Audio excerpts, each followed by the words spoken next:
Now, at the point that Jimmy Page was putting this band together, he was still really just trying to find replacement members for the band, the New Yardbirds. You see, the Yardbirds had recently broken up, leaving only him and Chris, the bass player, behind. Now, the original plan was for Chris to continue to play bass and, of course, Jimmy to play lead guitar, and they needed to find replacement members. But before they could even get further in replacing members of the band, Chris lost interest. Now, it was around this time that John Paul Jones, who was spending far too much time at home, evidently, according to his wife, had heard through the grapevine that Jimmy was starting another band, and he heard that Chris was dropping out. Now, you have to realize here, John Paul Jones goes way back with Jimmy Page at this point in their career. You know, after all, it was Jimmy Page, John Paul Jones, and two other musicians that were pretty much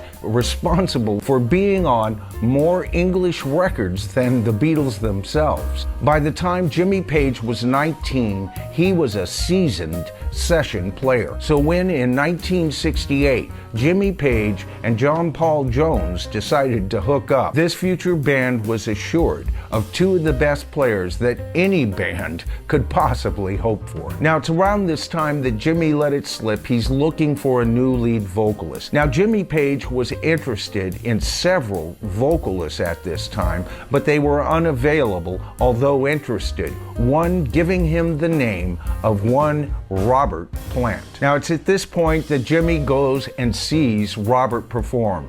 He likes what he hears. He invites him over, they discuss their interests, they find out they have the very same record collection. Well, with Robert Plant on board, of course, Robert is the one who introduces Jimmy to Mr. John Bonham. Now, all of the members of Led Zeppelin over the years have said those very first sessions that they got together, there was just a connection. They just seem to have the ability to follow each other. And the importance of this cannot be understated. Now, that leads me to an interesting point here. You see, John Bonham, his style is that he played more with the guitar player than he did with, say, the bass player. A common approach in most bands is to nail the bass player and the drummer together. They are the rhythm section.